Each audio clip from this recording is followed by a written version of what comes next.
In the tapestry of life, where every thread holds a story, America in Black and White emerges as a haven for the voices echoing through the heart of our communities.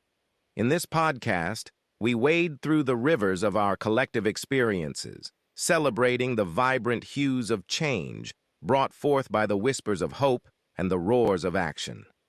It's more than just a conversation. It's a journey into the heart of our society, illuminated by the light of those daring to dream and do. Join us, and let your voice be the melody that guides us toward a dawn where every color finds its place in the masterpiece of our shared destiny. Together, let's paint a future brimming with the positives that dwell in our minds and the actions that shape our world. Good evening, ladies and gentlemen, and welcome to another episode of America in Black and White, where we are coloring conversations on the canvas of America. Tonight, our special guest is Dr. V. Boykin. Dr. V. Boykin is a force of nature, unapologetic, unfiltered, and unafraid to challenge the status quo. A former stripper and felon turned scholar, author, and organizational equity leader, Dr. V embodies radical transformation and fearless truth-telling. With 4 academic degrees earned in her 40s, she defies conventional narratives and reclaims power through education, advocacy, and storytelling. As a keynote speaker and thought leader in organizational leadership and equity, Dr. V brings raw honesty and deep insight to the systematic challenges faced by women, especially those from marginalized communities, in both professional and personal spaces. Her research centers on building equitable support systems that uplift individuals within the workplace and at home, bridging the gap between policy and lived experience. Dr. V's literary work is as bold as her voice. Her debut book, Fix Your Face and Watch Your Tone, Women Know What's Needed, is a rallying cry for women to reclaim their agency and demand respect. Her follow-up, Unapologetically Disruptive, Hard Lessons, Simple Truths, dives deeper into the hard-earned wisdom of a life lived on her own terms. Both works reflect her commitment to transparency, resilience, and the power of disruption as a tool for change. Whether she's speaking on stage, writing from the heart, or mentoring the next generation of leaders, Dr. V. Boykin continues to challenge societal norms and foster understanding across lines of difference. Her appearance on America in Black and White promises to be a riveting conversation about redemption, resistance, and the radical act of being real. Ladies and gentlemen, Dr. V. My grandmother would be so proud of that introduction. Thank you. How are you? I am fantastic. I've been looking forward to this for what, 1 or 2 months now? Yes, ma'am. Yes, I'm ma'am. ready. I'll tell you, I am so happy and I appreciate you for coming to our platform because, the work you do helps what we do as well. And it's all about serving and building these communities because, we got some people who really need this help. Thank you. Thanks for having me. It's an honor. Yes. And so do you have anything you'd like to add before we jump into the show? Hold on to your hats, clear the children from your room, and let's have a real conversation about what's going on because I'm in Arizona. Oh, okay. All right. I'm loving this and I'm ready already. Let's start with your life story and your personal journey. Can you share a defining moment from your early life that shaped who you are today? I think I was the only unpopular cheerleader. I was almost always the only Black cheerleader, but I was also unpopular. And I don't know many cheerleaders that didn't have a date to like homecoming, right? That's supposed to be the thing that makes you popular.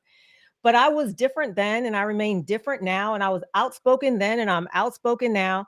So I would say a defining moment was when I got really fed up and felt that there was a quota on the number of Black cheerleaders that they had at the school. And I decided we should revolt. Like I decided we should create chaos. I decided, unfortunately, that I should make the lives of some of the white cheerleaders harder, especially the coach's daughter. I don't feel good about that, but I did that. And it was defining. You know something, as you say that, I've always wondered, because when you see just what you just mentioned about the one Black cheerleader, I've noticed that not just on colleges and universities, but these professional teams, that they have, like, it seems like it's a quota of like just two. Unless unless it's NFL football. And then we can have many. It's no problem then. If we're running or jumping, it seems to be okay, but not swimming. But you know what's strange about that is, like, why do you think that quota is in place?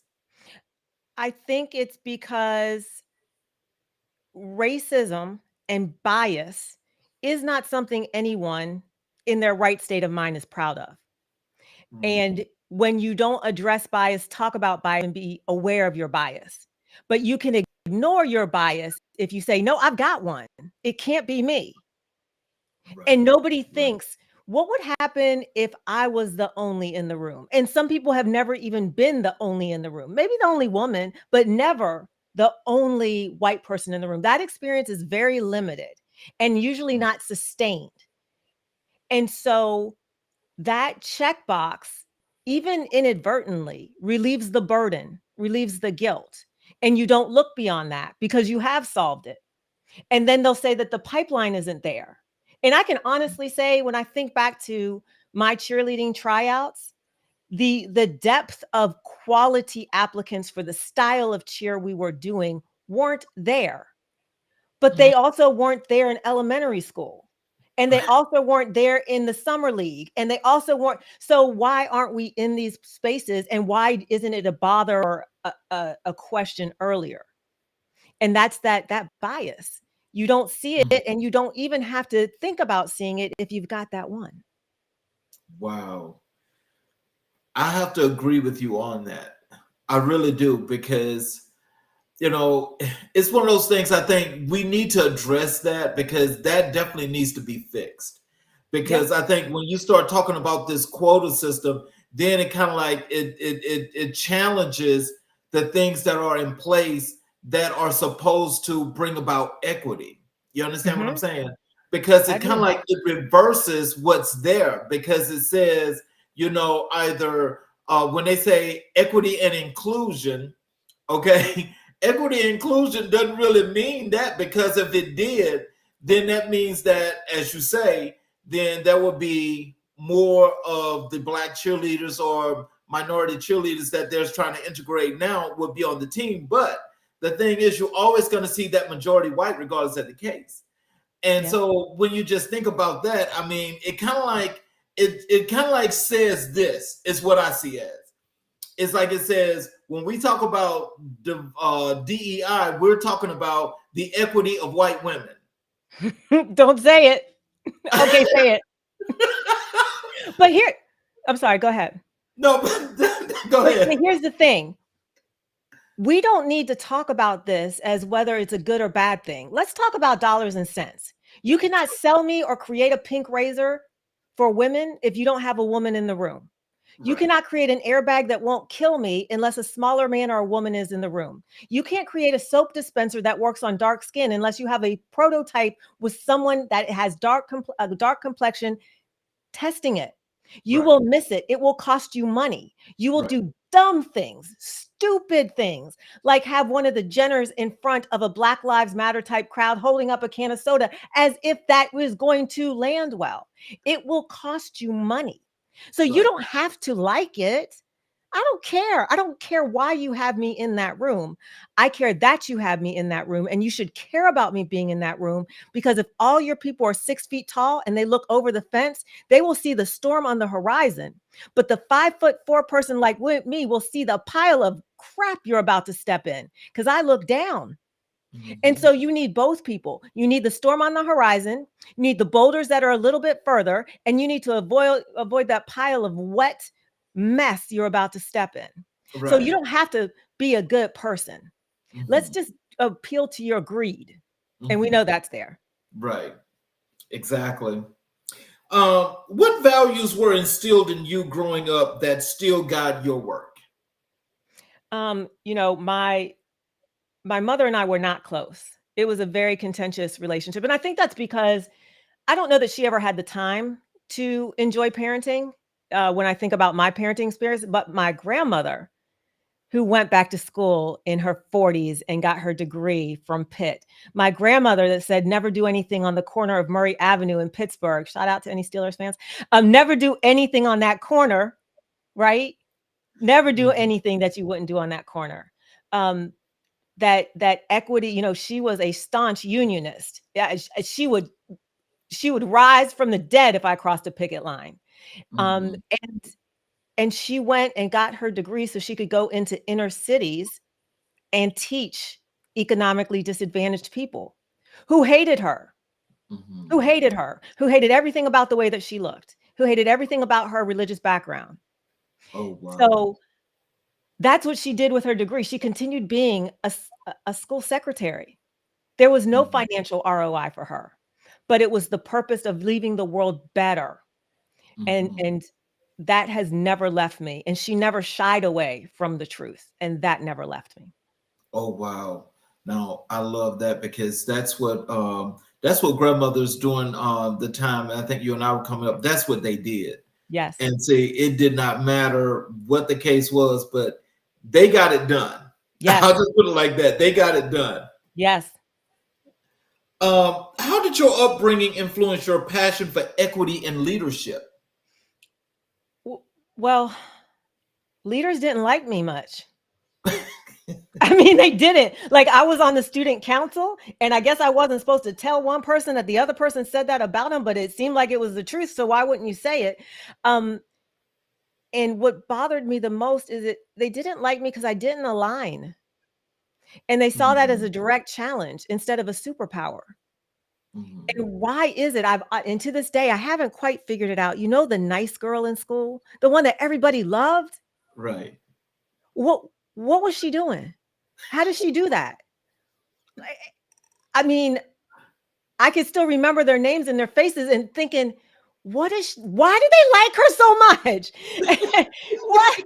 And I think part of my pursuit is trying to figure out what is it that made her or him likable, but not the disruptive, truth-telling, unapologetically different person Mhm. likable. Right. And how does that show up now on teams? Because I can tell you the magic, the progress is done by the disruptor, not the status quo keeper. Now, both of them are needed Right. because when I disrupt, I need somebody to pull me through that, right? And keep the train moving. But it's the disruption to the Mhm. marketplace, to the organization that is the value. But companies don't tend to like it. They say they like it though. It's a trap. Mhm. It's a trap. Right. Yeah. Were there any pivotal mentors in your life who helped you find your voice?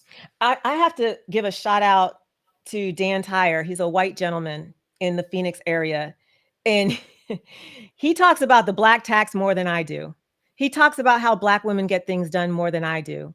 He allows me to never come close to falling into they're all like that, and Mhm. reminds me to check my own bias, even in the face of overwhelming evidence to the contrary.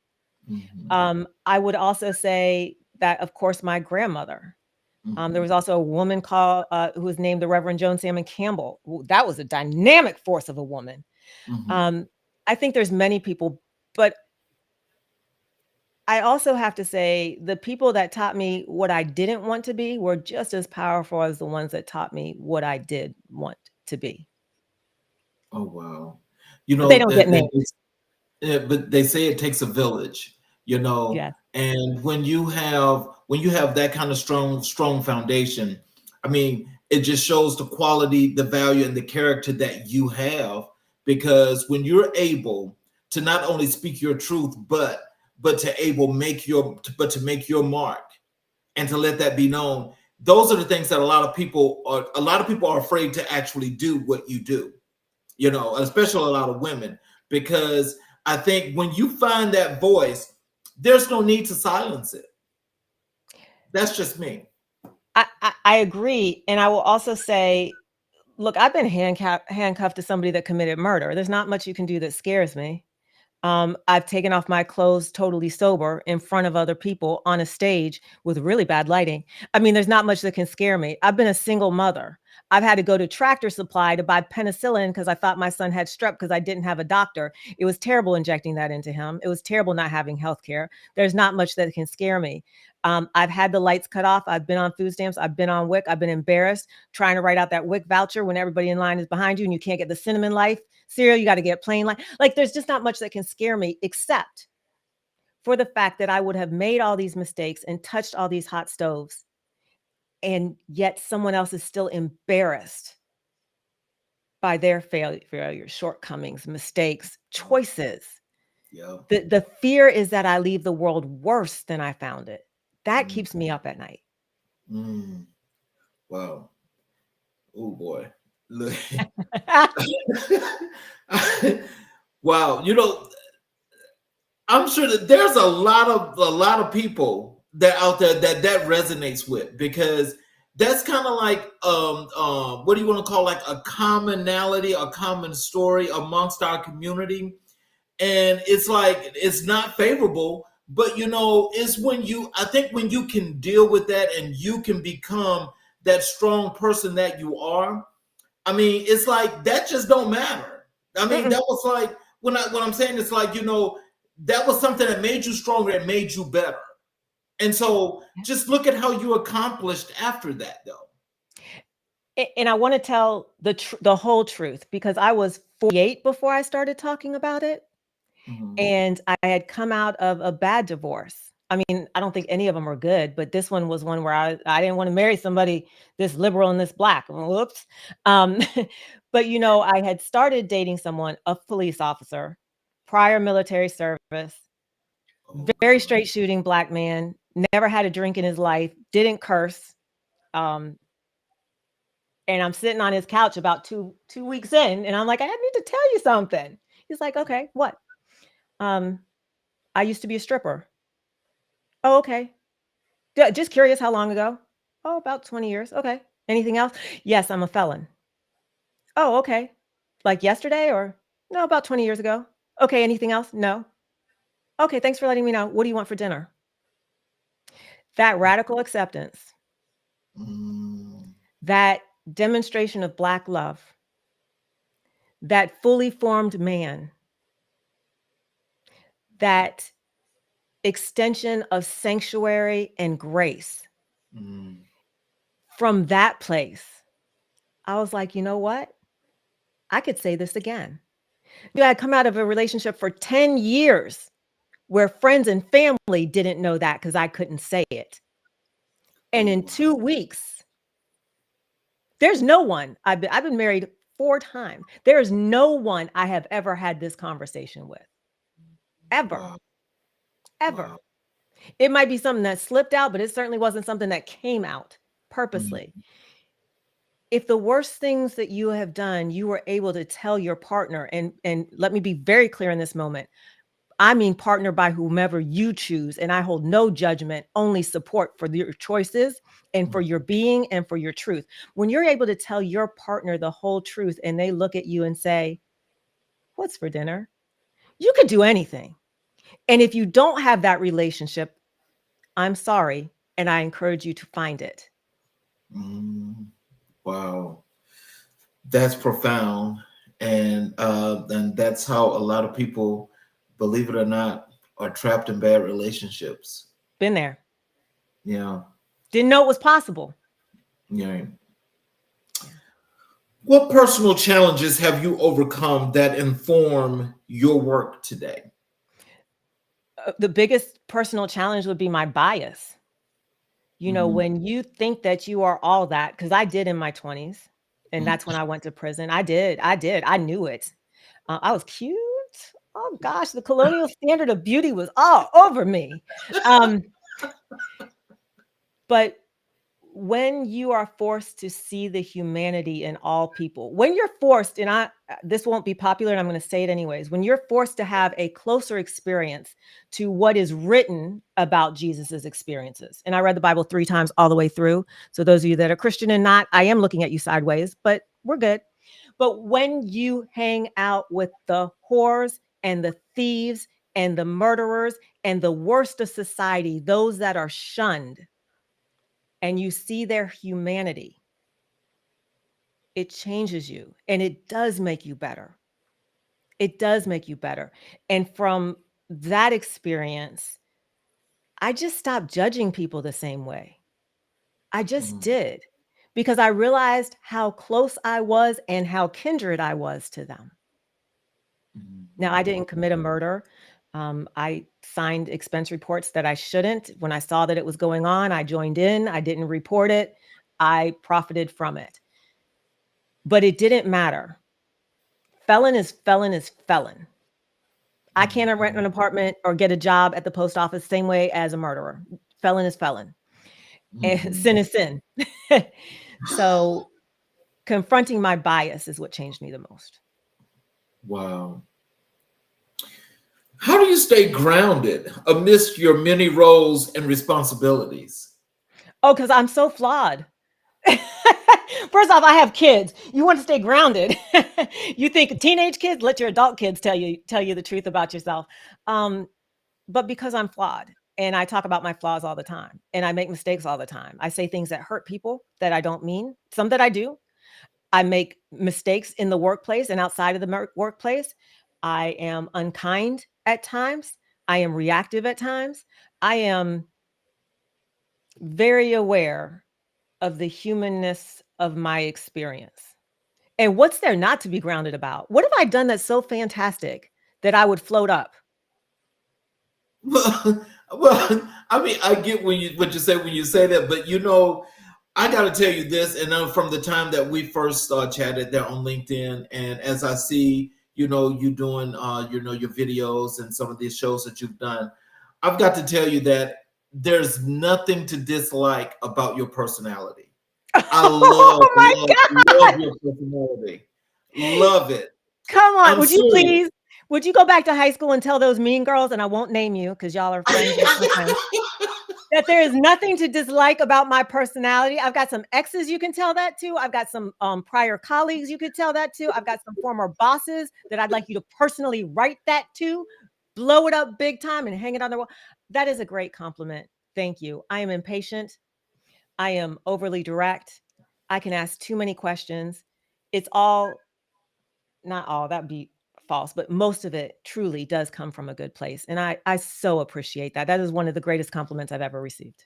Yeah, I mean, but see, it's like, I'm just gonna say this because I think whether it was 20 years ago, 30 years ago, if this is your personality, there's nothing to dislike about your personality.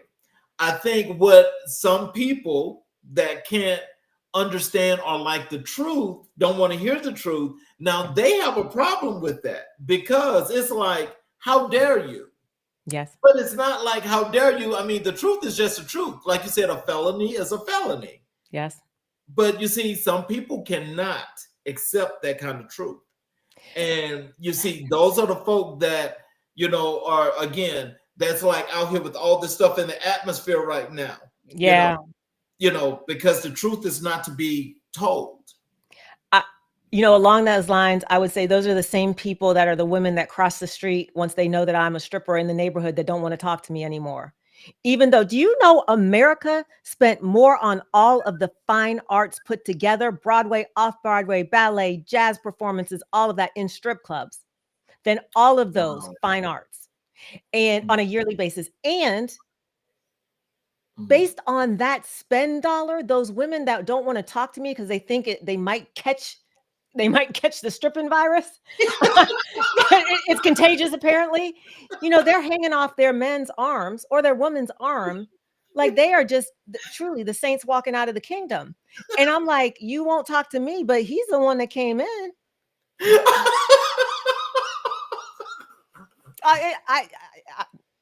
I'd love to understand that a bit more one day. Oh no. See, again, they may not be ready to hear that, but you see, there you go. It's just like, hey, it ain't you, it's him. Yes. Yes. What does resilience mean to you, and how has it shown up in your journey? Resilience is an interesting word. I didn't know Black women had a choice. So I didn't know I didn't have to be resilient. Like, I didn't know there was an option B, which was sit down and rest, or just don't do it, or someone will come do it for you, or you can still have your job if you don't do it. Like, I never knew it was it's an optional event. I mean, what's the alternative?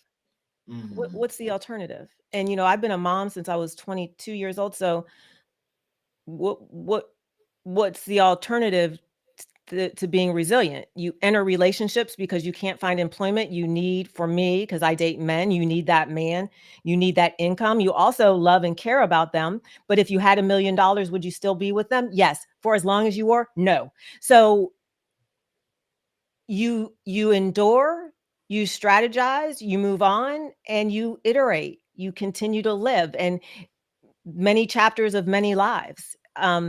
But I didn't know resilience was optional. I might check that out. That could be fun. How do you balance personal identity with professional purpose? Okay, so let me be true. So while this is me, my representative is fearless. She goes to work every day. She can admit that she is wrong. She is a quick thinker. She comes with lots of solutions. She is not risk adverse. She is unafraid and unapologetic. Now, as soon as this is over, I'm going to grab my iPad and play games for 2 hours. I just got up the nerve to watch Orange is the New Black because it's way too true it took me 20 years to recover. I'm going to watch some junk TV. I'm going to talk about what the women are wearing and how their hair looks, and if it's high body count hair. Shout out Salt Lake City, Real Housewives. But the real me is not some evolve. I'm a person, and I do very human, regular things. And so especially earlier in my career, my representative and I were very far apart, and we've come closer and closer together. These are the conversations we have in my home. I just have them in sweatpants. Oh, I hear you. What role has spirituality or reflection played in your growth? The biggest personal growth outside of prison, where I had 8+ months to do nothing but indulge in myself and read what I wanted to read. I mean, I couldn't make any decisions. It was all about me. That's all it could be about. I would say my yoga teacher training. When it was a very contentious time between my son, who I adore, as well as my daughter, but it was a very contentious time between myself and my son, and really trying to exert ownership over our children, which is not a thing. They're not of you. They're of themselves. They're going to go and do what be, just like you go and do and be. But my yoga teacher training, when my yoga teacher, Virginia Gallagher, said to me, what other people say about you is none of your business. And there is nothing changed by you having new information than before you had that information, other than your reaction. And the space between that information and your reaction, that space you control. And you do things to make that space bigger between stimulus and response. That can be meditation, that can be prayer, that can be silence, that can be sitting in an uncomfortable yoga position so you learn how to quiet your mind. That can be binge watching TV, that can be eating bad foods for you, that can be whatever you want it to be. Expanding that space, that is my spirituality. Because within that space, you recognize the shortcomings of the other person. You acknowledge the journey they're on and you're on. You remember that you have the ability to engage or disengage, and that you have the choice to never allow them into your space again or allow them in minimally. When you truly believe and understand that, your response is much different than when that space is this small. Wow. Ooh, well, I'll tell you this. One thing that I just learned towards the end of last year, coming into this year, is I had start doing the mindfulness, yoga, and things of that nature. And I've got to tell you that you're absolutely right about that, because I've learned, to actually center myself a lot of times, especially when the stress is like just overwhelming. And I can tell you that basically when I learned to get to that place, it's like there's just a calm for me. Yes. And I won't let nothing disturb that. Nothing can touch that. And as someone that's read the Bible 3 times in succession, as if it were a book in 3 different versions, I think the world would be an incredible place if Christians acted like Christians. Well, well, I'll tell you like this, that you know what, that's on the wish list. That's on the wish list, because that ain't coming no time soon. It seems very far from it. And as someone that speaks out on political issues often, Mhm. and on how politics influences business and personal life, I want to be very clear. I condemn all political violence, the Yes. insurrection, Yes. murders, multiple Mhm. murders. And, Yes. I am extremely concerned right now about the amount of white on white violence. I really need that community to look deep within itself. The same way that the Black community was instructed to look deep within itself when there's Black. But I'm very concerned about white on white violence, from serial killers to mass shooting at events to shootings at political rallies to the killing of our representatives to the destruction of our capital. I am very concerned about the Caucasian community, Mhm. and the amount of violence they are perpetrating on each other. And I really hope that the leaders of that community get together and do some symposiums, some workshops, some community groups, some conversations, so that they can really get a hold of the rage and anger that seems to be prolific, especially among the white male community. Women aren't out here being serial killers, and we're not shooting up concerts or hotels or events or rallies, I mean, that's just not what we are doing, regardless of color. So I really need my good white male brothers to reach into their community and wrap their arms around their youth and work through this anger that's happening. Yeah. Yeah. Why Just do like you y'all think said they're about so, us. Just like y'all said about us. Just like y'all said about us. Just like y'all said about us. Sorry, why do hold you on. think they're so angry? I don't. They have everything. I don't know why they're so angry. They have every possible advantage.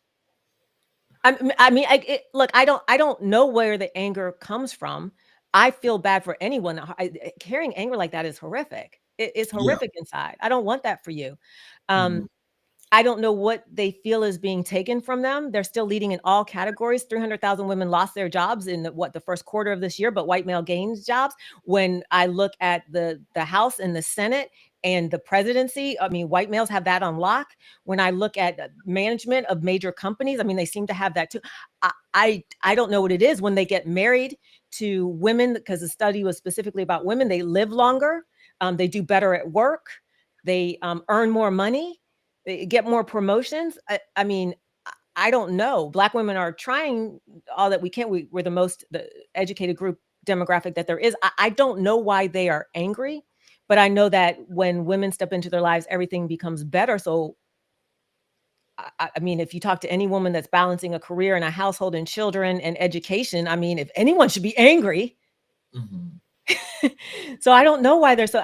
We'd have to ask them. I can't speak for another demographic other than to say I really hope they are wrapping their arms around each other, and Mhm. providing those role models, like they told us to do. I want them to do the same. I want them to address it, and I don't want them handing their angry young white males like a Rittenhouse back to us, claiming that it now somehow belongs to marginalized communities because of one facet that may or may not be. Like, the last 10 mass shooters were not transgender, Yeah. even if they knew some transgender people. So I just, I don't condone political violence. I'm concerned about the anger of young white males. I want the older white male community to reach in and pull them up and out of this. It's dangerous for all of us. Yes, it is. It is. What advice would you give to your younger self? Oh God, don't break the law. Don't break the law. Just don't break the law. And it's interesting because like I don't even jaywalk. Um, since I was incarcerated, I've had maybe two speeding tickets, I think. It's been 20 years, 21 years. And don't date men you don't like. Like when you decide you don't like them anymore, you can leave. Don't get married as a means to make sure you break up when you break up. So you stop the cycle. Like, I'll just marry you because then I know I can finally be done. Like, don't do that. Don't allow people who are harmful to your children to access your children. I don't care what their title is, including father. And get as much education as you can. Education is the biggest equity play. I would obviously have a very long conversation with my younger self, and most of it is in my books, right? Because it is my love letter to the community of what not to do and how to do it better and different. Let's move over to your work in leadership development. Sure. What drew you to the field of leadership development? The lack of people like me in leadership development and in the leadership space, the monolith that I saw, the lack of and I think empathy is important. I don't think that it's invalid. The lack of diversity. I don't think the 1964 Civil Rights Act was a mistake. The lack of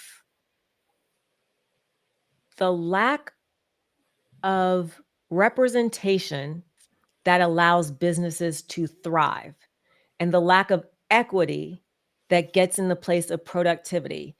For example, if I am working at home and you want me to truly be productive and you want me to be loyal to your company and you want your profits to increase, give me a stipend to clean my home because I never walked into the workspace and pulled out a vacuum cleaner and started vacuuming, but this is my home office and I have to vacuum it. Deliver groceries to my door. That $99 Instacart subscription would allow me to be more productive.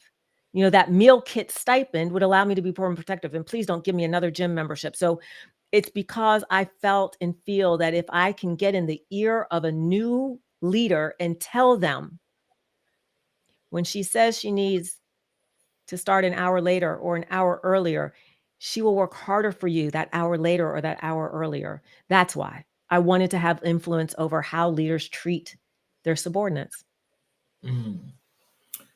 How do you define transformational leadership? Well, you got to transform something. You got to change something. You got to do something different.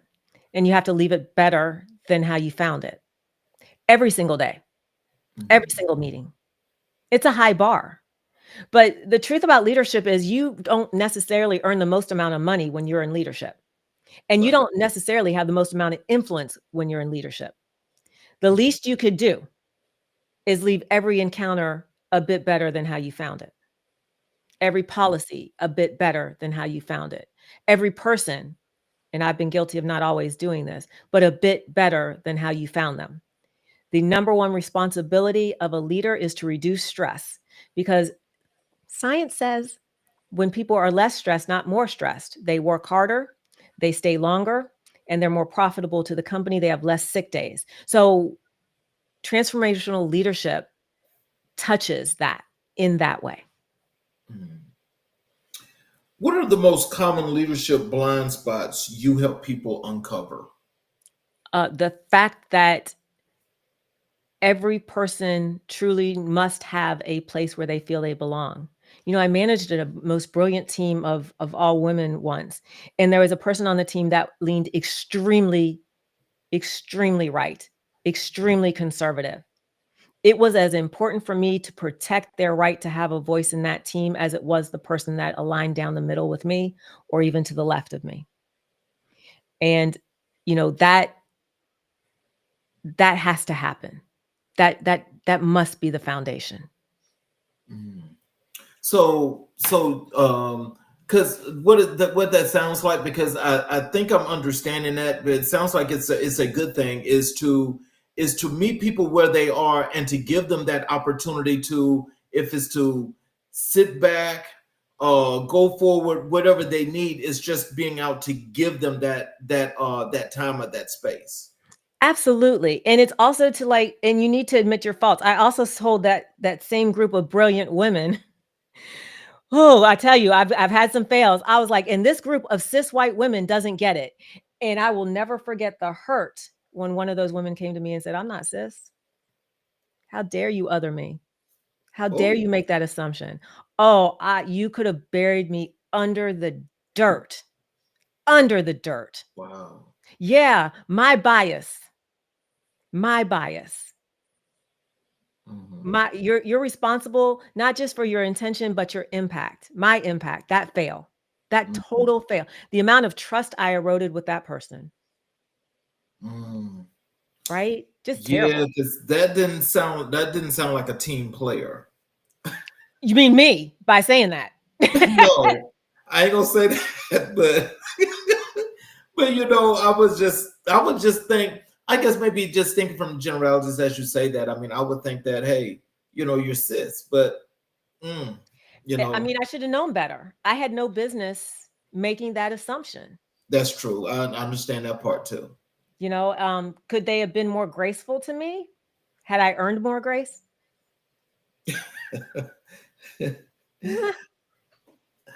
How do you cultivate emotional intelligence in leaders? You tell them they're wrong, and you tell Mm, them in an abrasive way, and then you tell them in a kind way, and you ask them which they liked better.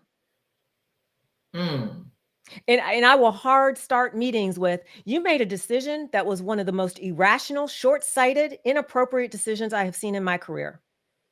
And then I mm. will say to them, I'd like you to walk me through how you made that decision because I'm trying to understand your point of view before I react or even give you some coaching tips. Which one of those approaches did you like better? Your employees too. Mm.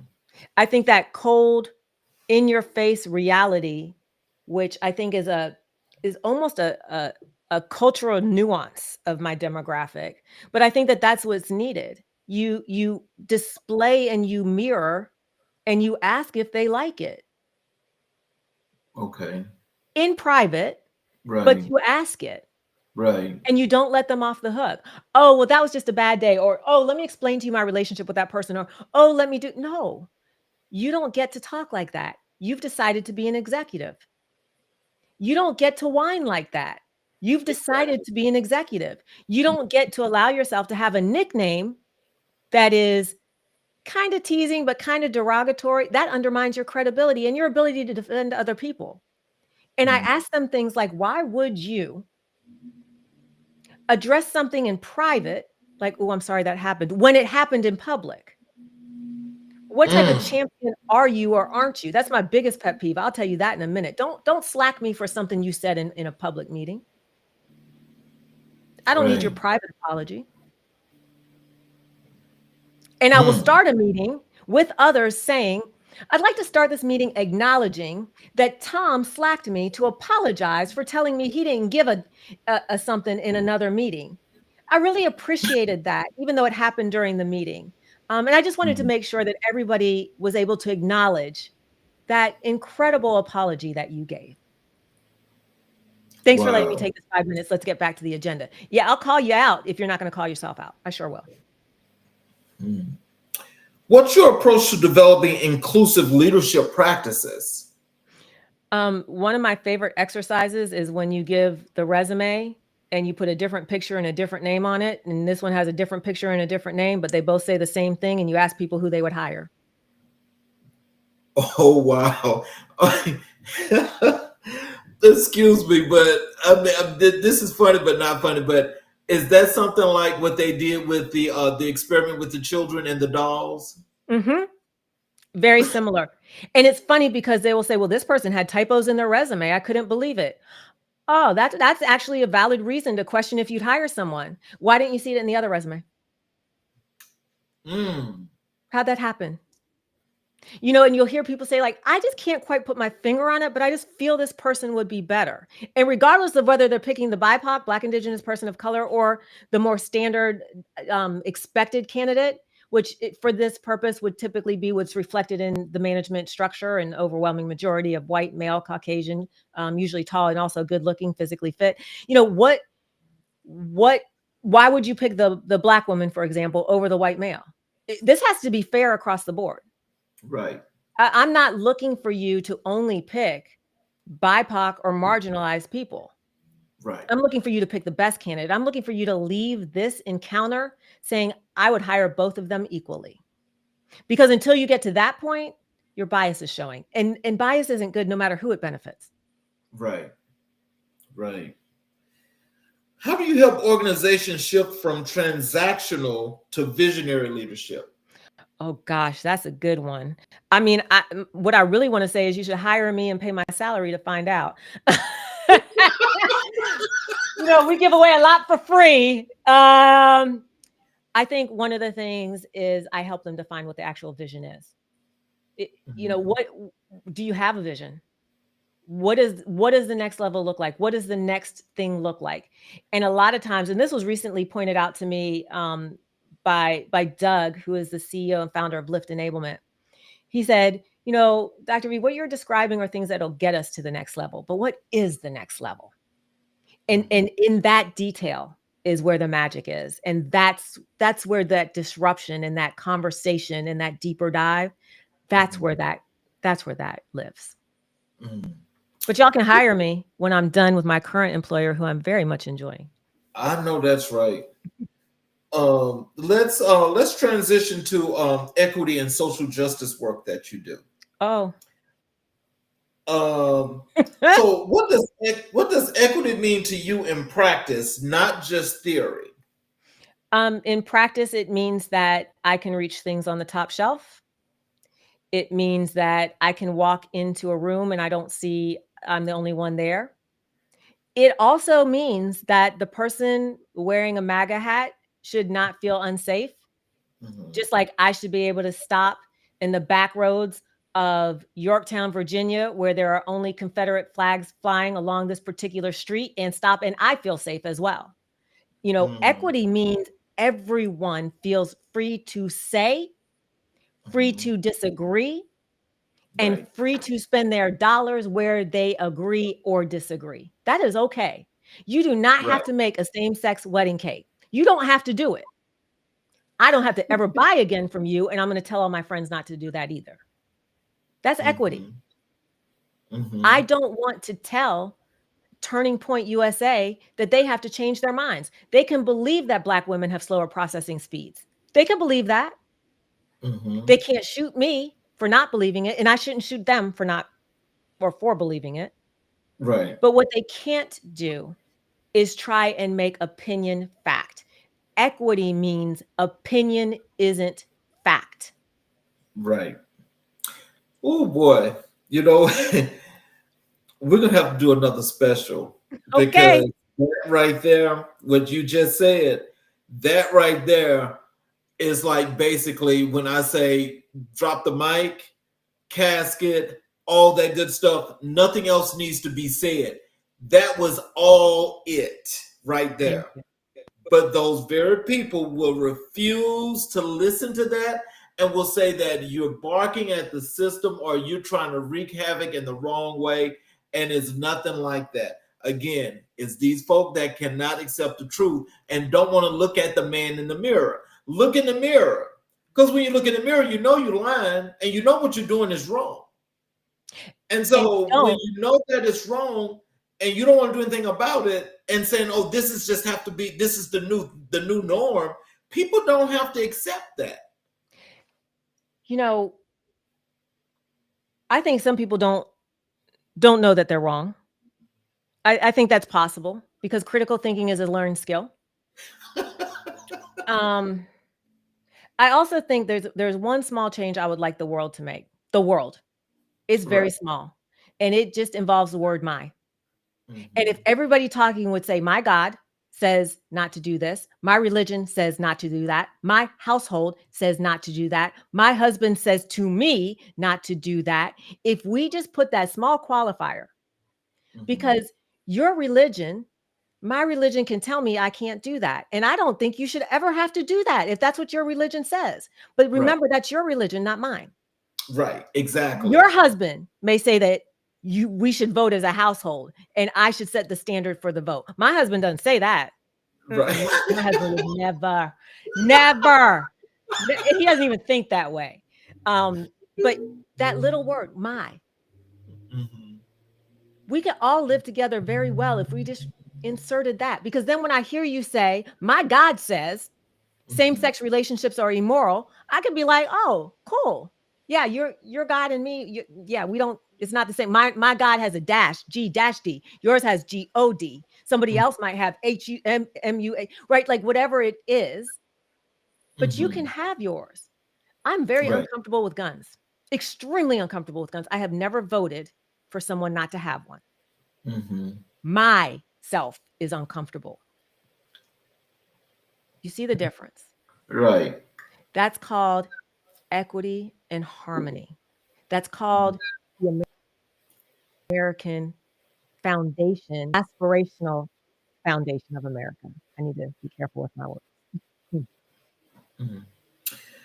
How do you help institutions move from performative to authentic equity work? Not very well. Come on now. Because I think I'm doing something. And I act as if I did something. And then, I'm out on the street. So not all the companies I've worked with, but many. You think that the company has firmly hooked into the idea of equity, the idea that they truly want to know when something is not equitable, that they want to know when something is wrong, until you put pen to paper and you file that complaint and you say, I'm just noticing we don't have any Black or brown leadership. You want to speak on that? Or I'm noticing that our attrition rate is statistically significantly higher around our BIPOC employees. Did you want to talk about that? And can we break down the BIPOC also? And then all of a sudden your employment services are no longer needed. So, one thing that, and I was so shocked when I read this, the poor will always be among us. For the majority of America, they're Christian and they follow the Bible. And in that book, that is something that was said, the poor will always be among us. Right. So will the racist. So will the undereducated. So will people that don't want to accept what science is or use critical thinking to make a determination. So will people that disagree with you.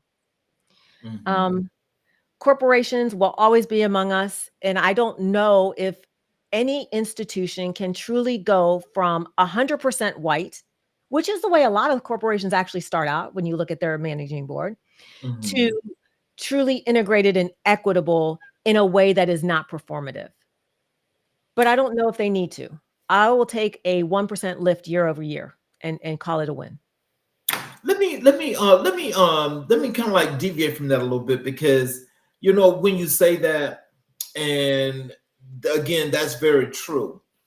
But when you look at a lot of businesses that are up and coming or starting, especially those that know labor law or they know the laws of the country when it comes to business, do you think that that's why so many businesses choose to stay small with the 15 or smaller employees, because they don't have to hire Black people, or you don't have to hire white people, and you can continue to flourish and you don't have to worry about that. But, I think when you really want to get big, so now you put yourself in that new category, so that has to change. What do you think about that process itself in general? As a former business owner, I just didn't have the infrastructure or knowledge to expand larger. So in my case, that wasn't the intention. However, I can't say that I didn't enjoy some of those protections. I think that's an interesting question, because I know that companies still fire people when they're on FMLA leave. Where? Oh, You I'm might want to check out a couple of don't my answer LinkedIn that. posts. Don't answer that. But and there are reasons, and because I do like to look at both sides. There are times when you can fire employees who are on FMLA leave. There are some very small, like threading the needle of a camel through the eye of a needle. There are some situations where you can do that legally, but there are still companies that have unsavory practices or unethical practices or unkind practices or um, practices that would not put them on Glassdoor's best place to work. Mm, I think that I think there's a couple things that happen, right? Like if you surround yourself with people that tell you you're doing the right thing, you're doing the right thing. It becomes fact. I think that opinions, what does Salt and Pepper say? Opinions are like, and everybody's got one. Like I still believe that people try and do the right things in the right way, even as I witness companies doing the wrong way. I mm. still have hope, the audacity of it. Okay, Barack Obama. um, and I still believe humans are fundamentally good because I've seen humans stripped of every right, every dignity, every attachment that they have, and I still saw good. So I believe that even the worst of us, excluding those that are harmful to children and animals and women.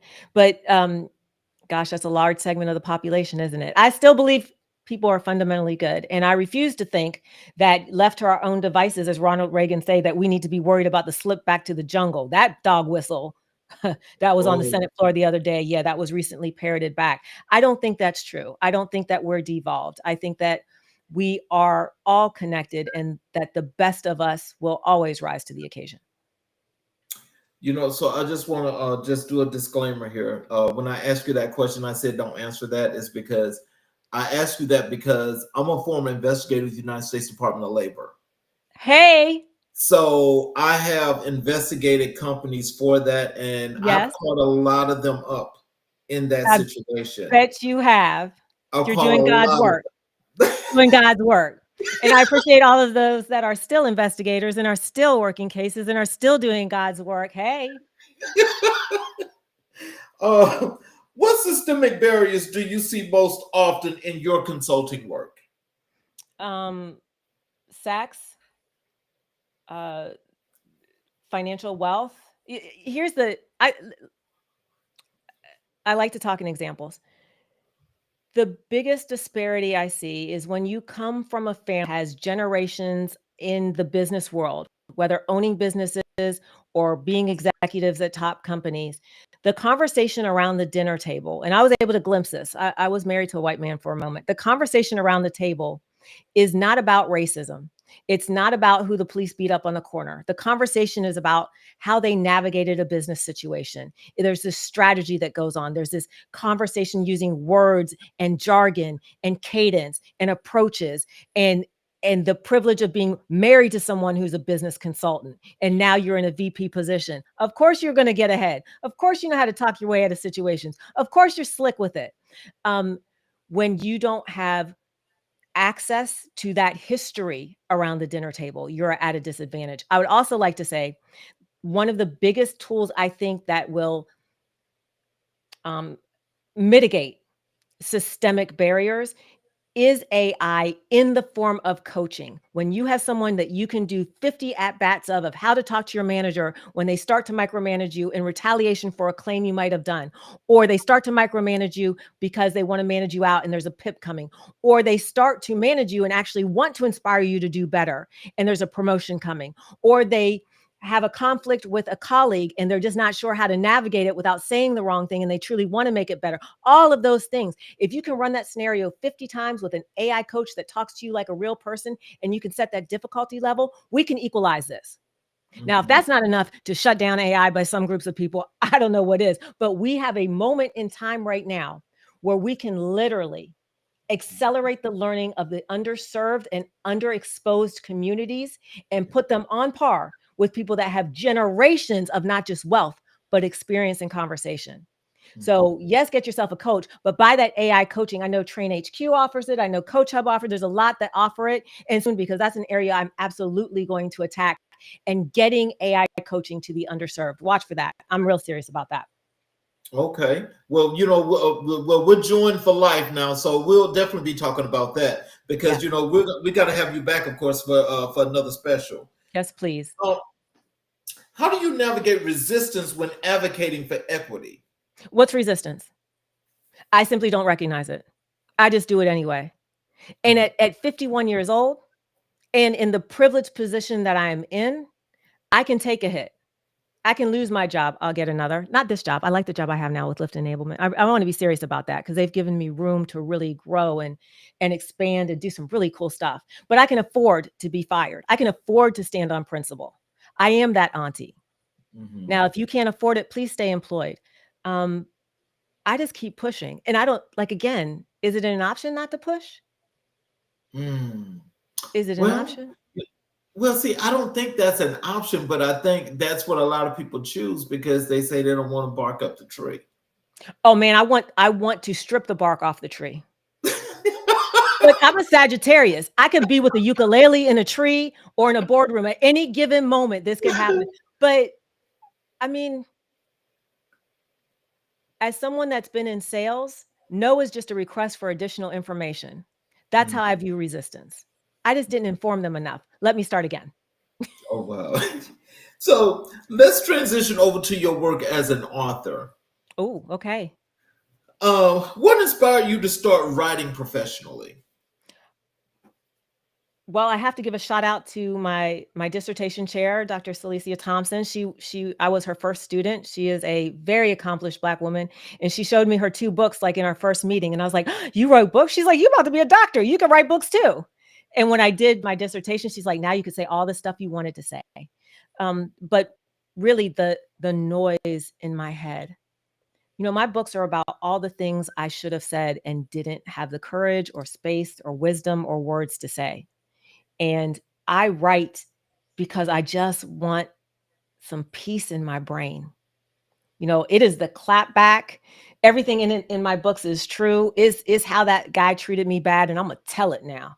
And I'm going to tell it in enough detail so he knows who I'm talking about, or what that girl said to me, or what that boss said to me, or what that manager said when she said, "I want to come back in my next life as a Black woman because I like your fingernails." Like it's to tell the truth that is still happening in 2024. That was said. Or isn't your baby beige because it's black and white? Said that to a coworker of mine out loud, said it out loud. Or got on a call and said konnichiwa, and when the person wasn't even of that. Yeah, it's to tell the truth because people need to know this still happens. This is not a past event. This is a current event.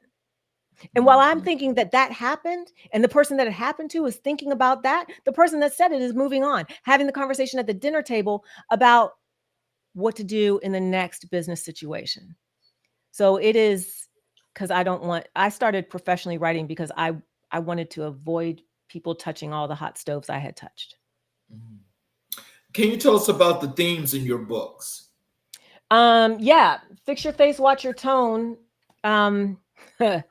That's about why you don't have to stay silent with facts and figures and numbers. There's science in here. And it's about what to do if there was a statistic, 80% of women in leadership positions in tech said it was their spouse or spousal equivalent that allowed them to excel. And I'm like, I got 3 broken marriages that say that's not true. So what was it that they did? In there is what it was that spouse provided and how you can provide that for yourself without the perfect spouse while you're waiting on the perfect partner, or if you happen to be in communion with someone that's not so perfect. Okay.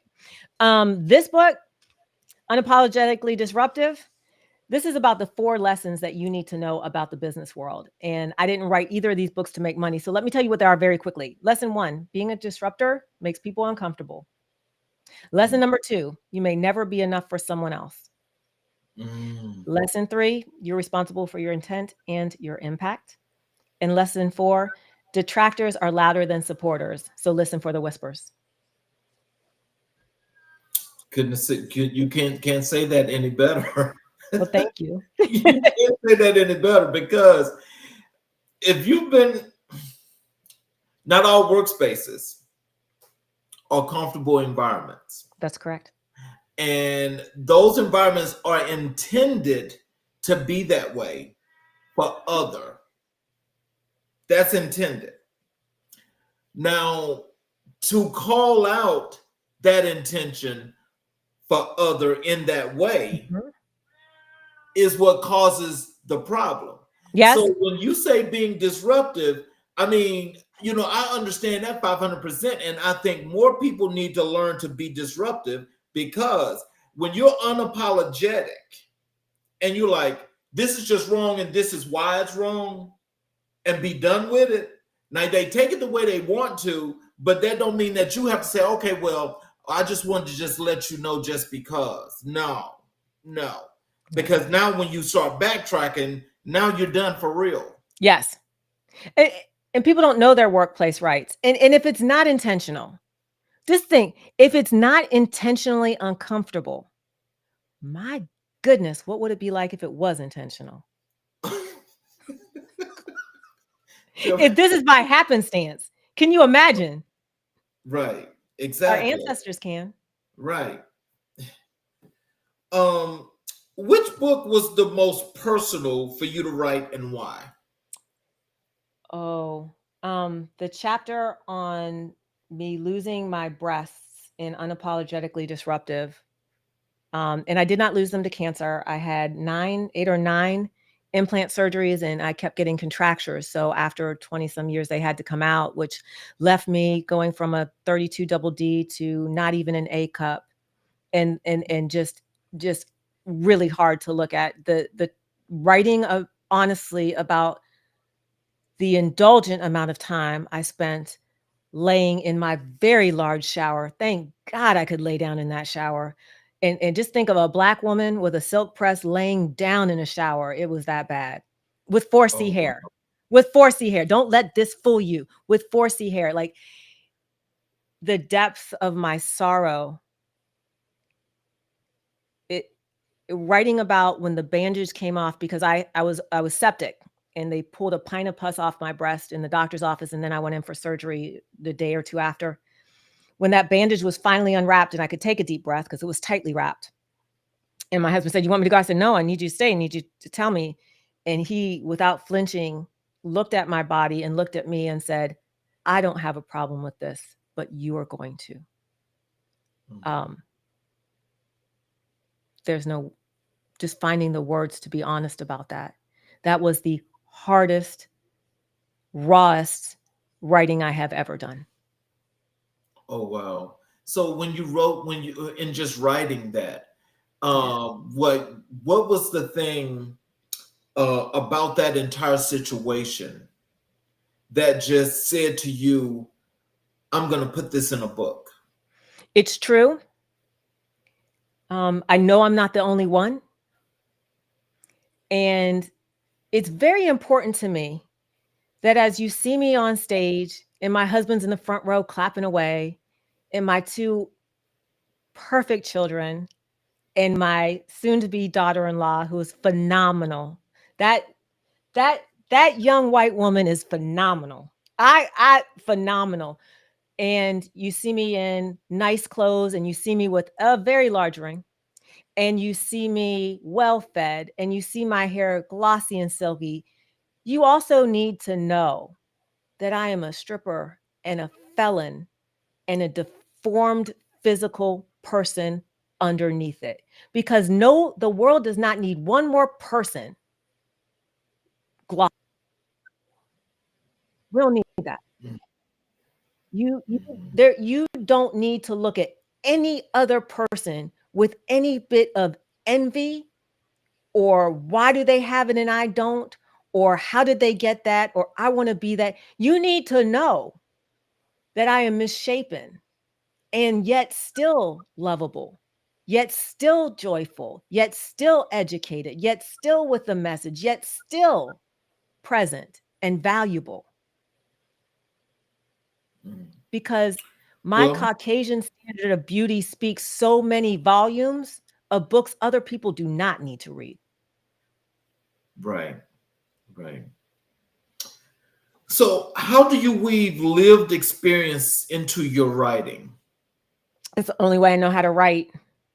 I write Mm. about all the things I did wrong and I write the story behind it. There's a lot I haven't told. There's a lot. People are like, how did you tell so much? I'm like, that's nothing. Um, you know, I we talked a lot about Jesus and his ways, and I think it's because of the political climate we're in, but he taught through stories. And I've always been naturally inclined to teach through stories. Before y'all go crazy, I'm not comparing myself to Jesus. Um, I would never wander in sandals. Oh Lord. No, I no wouldn't. sandals, Dr. Lee. I'm probably not going to hang out with lepers either. Princess Diana is also better than me. Like but I do, like, I tell stories and I like to learn through stories. I'm fascinated by documentaries. I tell the truth. The only reason it makes sense for me to have gone through so much is because I was meant to share it. Mhm. So I do. wow. What's your writing process like? Structured or intrusive? Oh, this is the best. Or Okay. intuitive? Yes. No, I love this question and I hardly ever get this question. So thank you so much. I put on the radio and I start listening to songs that I like or new songs or whatever it is. And the song triggers the thought. And then I put it into a note in my phone, like I voice to text. And it is the songs. Every single chapter in my book starts with a song. It is meant because that song inspired that chapter. It is so connected to music. It is literally how I think. It's Wow. how I think. Wow. And so I guess when you get that inspiration, do you like, besides after you do the text to speech, do you like go and you just start writing then, or do you like get it all set up and then you go back and write? Yeah, there's no outline. There is no outline. It's pure chaos. I type very, very fast, like 90 words a minute. Sometimes use voice to, I just get it all out. Whatever it is that I'm thinking, it all goes out. And then I'll go back and like try and sort of organize it. Some stuff goes for the next book, some stuff stays. And then I have the incredible Maddie McCormick, my soon to be daughter in law. Let me tell you how this woman from Portland, Oregon, is like, does that really happen? No, that is so wrong. Like, she's adorable. And she helps me add a bit more structure. And she's like, you can't talk about your husband no more. You've done it for 3 chapters. It's enough. Can you take that out, please? Yes, I can. Are you sure? But this is the right song. I really want to. She helps add some more structure, but no, I'm not very good at doing an outline or a formal process. I don't have times where I'm like, I'm going to write every day from 1 to 3. I just write when the noise gets too loud. It's just too loud. And that turns down the volume for a little bit. Wow. It's amazing when, the different authors that come here on the show, everybody's got their own different way of doing it. And then, because I'll tell you, like for me, when it just when it hits my brain, I go and I write. When Yeah, I don't have anything to write, I don't force it that's right. because, after I write it, then I'm done. When I go back, that time comes again, little things come back where I can go and I can do my tidbits and keep going. But I don't just keep doing it because I don't want to actually make it wrong or just put some fluff in there. Yeah, same. It's the things that you can't help but say. That's Right. how I write. So we also discussed, we do Black History 365. And I ask you in Black history, who has been the most influential person or persons in your life or your career? And you told me it was James Baldwin. That right there. Whoo! And Yeah. so, what was your first encounter with James Baldwin's work and how did it impact you? I heard, and I don't have it memorized. And I remember in pictures, but I heard the most audacious, brash, harsh, pointed criticism of the United States and its racist actions I had ever heard. And the justification and explanation was, I have so much love, I can't help but be a critic. Mm.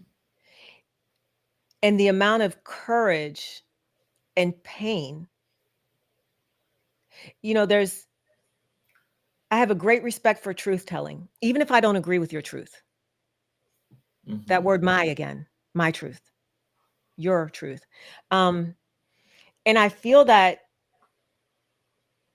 he really wanted people to self-examine. He wasn't trying to, he wasn't trying to move the crowd like an MC, right? He wasn't trying to have these large rallies. He was trying to strike at the heart of that which should be considered. Yes. Yes. And in that time period, as a Black gay man, I can't think of anything more dangerous. Ooh, tell me about it. Look, think about the Harlem Renaissance in general when they all ran to France. There's a reason Tina Turner ended up there. So I will say that I respect people that want to shine a light in places that are very dark. Even if I don't agree with the type of light or the intensity of light. And I find his work to be brash and unapologetic. And I have a great deal of respect for that. It is, and I tell you, he used the words like a sword. Have you seen that documentary, I'm Not Your Negro? And it was hard to watch. Mm, And it was hard to watch. yes. But that's my jam. And I'll just tell you, I think about writers, especially from that period because like I always think about the Harlem Renaissance. Now I would just say the writers for that time were just second to none. But the thing that always gets me is everybody gets credit for doing things in the Harlem Renaissance period other than Langston Hughes. That's a good one. I love Langston Hughes. That's a good one. I mean, I love James Baldwin is good too because I got his books as well, but I love Langston Hughes. Langston Hughes was so much more diverse, but he too was like a master swordsman with the words. Yes. Yes. Yeah. And, for me, I really respect people that live the fullest expression of themselves. Yes. I crave being around that the joy that comes from the fullest expression of yourself. Right. And that applies across all sex. The bravery it takes to be transgender. That's not easy. Nobody wants that. Nobody chooses that path. It's not like gaining a medal or extra income. The bravery it takes to be the fullest expression of yourself is what I hope to one day achieve. I try to get closer. Right. So, can you tell us which of Baldwin's writings speaks most directly to your personal journey? Okay, I figured you would ask me this question, and I'm not going to answer it because I feel that he would say, my work should never define anyone else. That is for them to do. And so while I have them and I know that I should answer, I will refuse respectfully to answer because I feel that it would be totally contradictory to the messaging that he put out, which was ask your own questions, find your own insight. Right. And look at the fruits of the own person to find where they lay. So I am going to respectfully decline to answer in the hopes that everyone will go out and read everything and try and figure out what mine is. Okay. See, that's one of them floating up moments. Somebody ground me right now. Ain't nobody worried about what I think about James Baldwin writing and which word. but I think for just when you just think about James Baldwin in general, again, I love his writings as well. But just recently in my book club, this was like actually a few months ago, we actually did Giovanni's Room. Oh, Giovanni's Room is so 21st century that was done in the 19th century Hurt your that you feelings. will not believe the way it resonates. Mm-hmm. And that's was something that we discussed, and we discussed that for like some hours because it was like there is no way that this is resonating right now today because you can see everything that he wrote. Yes. And isn't that painful? Yes. Isn't that painful? Isn't that unfortunate? Yeah. Isn't that disappointing? Yeah. This it's the short sightedness. It is. And people forgetting to use the word my. You Hmm. can define and have whatever experience you want. You simply cannot legislate that onto other people. Exactly. I truly don't care what you believe Hmm. until it harms someone else. Exactly. I won't come live in your neighborhood if that's what you've set up. I have your neighborhood. Go off grid, way far off grid, if I could suggest. Um, but I'll protect your right to have it. In exchange, you need to protect my right not to. Well, we got two comments here in the chat from Catherine Washington Williams. The first one is she said true. The second one, she just said yes. And so I'm assuming this is about the talk that we're talking about with Baldwin. And the third one, yes, I'm sure it's talking we were talking about with Baldwin because she said it's sad when we were talking about the resonation of from that time to now and how that book is so resonant right now. It is, and life seems to be cyclical. It seems to be set up that way. If you look at the seasons, I mean, there seems to be a rhythm. The Mhm. water system and flow across the world is cyclical, except now we've disrupted that. So I'm not surprised when these things come. I was a firm believer that when Obama was elected, the country felt we swing so far left. I was very worried about the swing to the right. I know the middle will come back. I Mhm. hope it comes back very soon Mhm. because I think a lot of people, I would like to be in the middle. I Mhm. would. I'd like to be in the middle. I've been pulled off center because things have become so polarized, but I'd love to trot down the center of the lane. That sounds like a good place to be.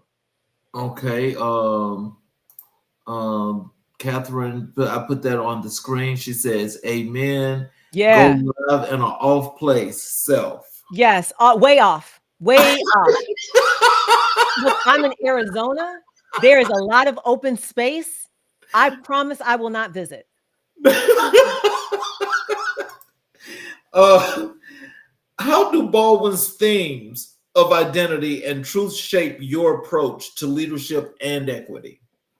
That everyone has a right to exist and that it doesn't matter how good a leader says they are, the fruit of what they do. You look at what they do. Look at how they treat people. Look at how people feel after they've encountered you. That is the measure of who and what you are. Mhm. And he had very strong themes around that, around how America treats Black people, Mhm. around how America treats gay people, around how different groups interact, around what type of leader you are. I will judge you by what you do. And that is a very strong theme for me when I'm coaching leaders. I don't care what you think you did. What do you do? Did you cut that person off? Did you slight that person? Why would you ever expect them to then respect you when you have not respected them? Okay.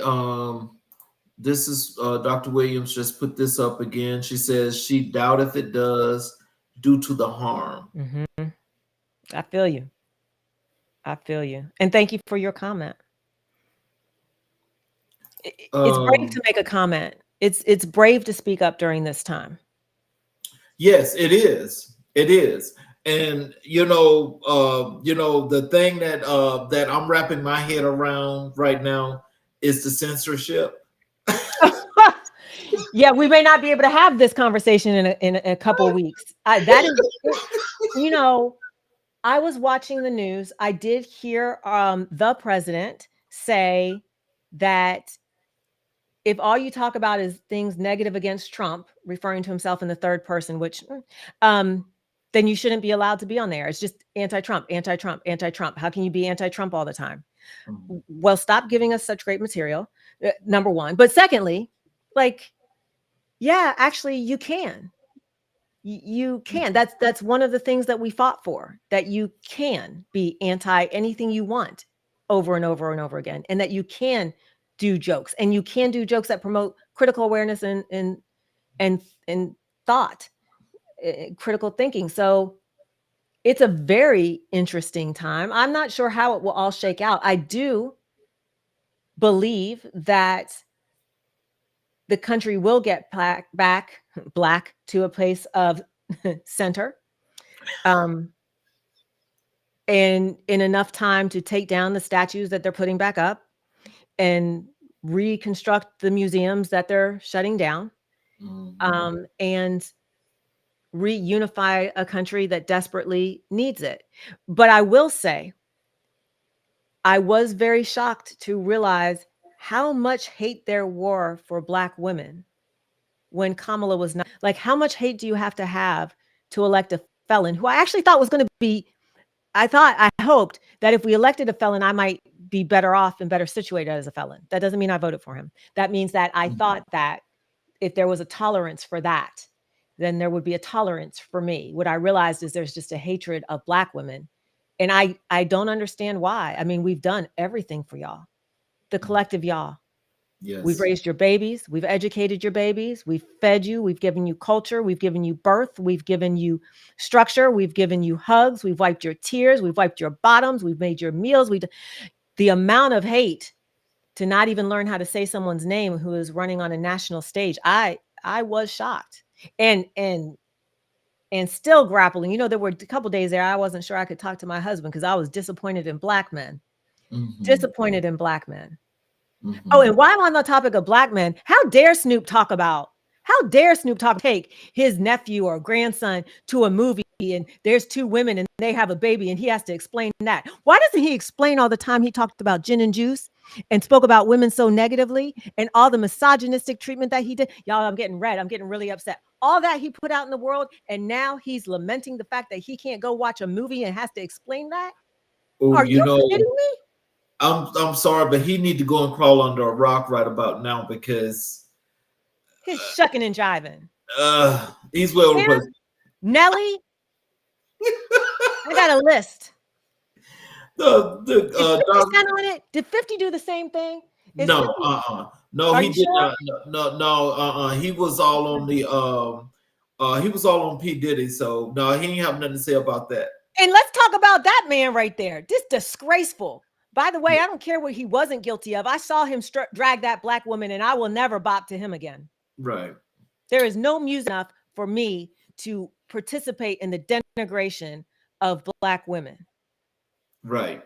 Exactly. No I agree. This is another comment there from Dr. Williams that she need to be on the show here with you because she agree, and we need to treat each other as human beings. Absolutely. And she said the country is without a president. He stated he's I apologize.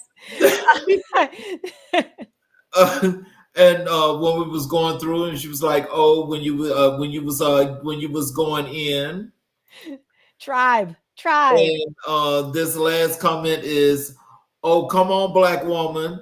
Yes. Are the most hatred race in America. Day one, rape. 2025, still rape.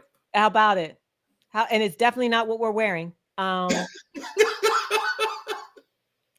Look, I'm inviting people on your show. Come on. It's not my show, but I appreciate it. You know, I think if we remember the word my religion, my choice, my household, my husband, my wife, my partner, that you can have that. And if we remember, we are all connected. We are like that grove of aspen. You kill one, we will all fall. We have so much more in common than what separates us. Most of us. And if you just strive to see the humanity in someone, from that place, we don't have to do this to each other. We don't. We No. have a choice. Yes. Final question for you. Sure. In what ways has Baldwin's courage to confront uncomfortable truths inspired your own voice? It's inspired me to know that I should always have a passport because I might need to go to France one day.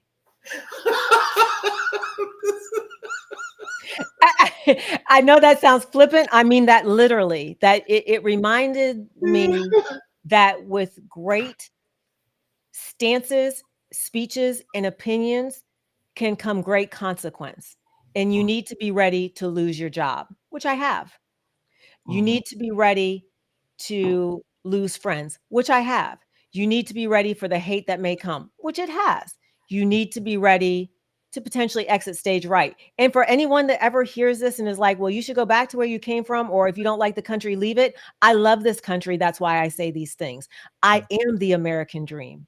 I have learned more lessons and overcome more obstacles, which is more American than other people will ever dream to be. So maybe you should go back somewhere, because I won't until I decide to. And then I won't need to announce it and I won't need your invitation. Okay, before we're gonna wrap up here, there's two more comments here. The Constitution of the United States starts off as "We the people." This one, I've read this too. That's how American I am, right here. It's got the Declaration of Independence in it as well. Y'all, everybody should have a little pocket copy. Thank you, National Coalition of 100 Black Women, of who I am a member, for this, because we need it right now. Sorry, go ahead. And the last one here is, and says, "I'm right behind you. I got mine ready. Come on. Passport." Good. I'm glad. So, in closing, do you have any words of wisdom or encouragement for our audience? Tell them how to connect with you on your socials, your website that they need to go and visit, how they can get your books. My books are on Amazon. Thank you for asking. The Unapologetically Disruptive Hard Lessons, Simple Truth is a very low cost digital copy. Heck, if you can't afford the copy, hit me up. I will send you a digital copy, because there's a ton of wisdom and ton of value in there. And please make my life and my mistakes worthwhile by reading the book and avoiding the hot stove. I am drvboykin.com, Dr. V Boykin on LinkedIn, Dr. V Boykin on YouTube, Dr. V Boykin everywhere. And if you reach out to me on LinkedIn, I will respond. I truly care. I truly want to help. I'd love to know what you think of my book. I'd like to know how it hits you, because it matters. Again, I didn't write books to get rich. I wrote books to help, and I want to know if it helped. Well, for all of you that are watching, of course, we stream live on 8 channels.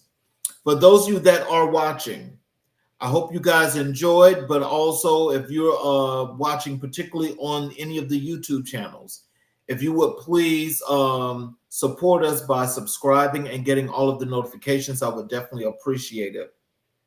Absolutely. What you guys should have gotten from this show tonight is, as Dr. V has pointed out, being unapologetic means a whole lot. And in most cases, I mean, hey, it means different to a lot of people. But, I think to stand up and be about what you believe in and how you see things, especially when it's wrong, and how you need to get that out, there's nothing wrong with that. There's nothing wrong with that, because you do have freedom of speech, which, of course, well, for this time being, we do have that. And so... So unless you're on one of those major networks that's got the licenses where they're censoring folks and putting folk out of business and firing people and everything, I think that's all crazy. But hey, you do have that right, and you can voice your opinion. If ever you feel like you can voice your opinion, then that means that you're not living your life to the utmost truth and to its fullest. Because being a freed person means just that you are free, except for, now we're not talking about going breaking laws, but you are allowed to speak your opinion regardless of the case. People might not like it, but it's your truth. How you say it, Dr. V? My truth, my religion. That's right.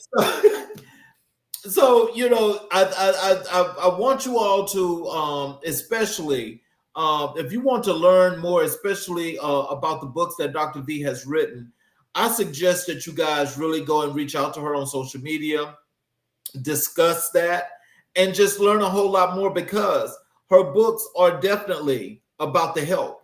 They are definitely about helping the underserved and marginalized communities, because that's the whole premise of this platform. Let's bring everybody up, because if we don't reach back to help and do what's necessary to continue to build and bring our communities together, who else is going to do it? That's right. I thank you all for watching us tonight and participating on the show, because that actually helps a whole lot. But we are going to do one more special this week. We're going to do a Sunday afternoon special at 3 p.m. Okay. And I thank you all for watching and participating. And I want you guys to have a great weekend.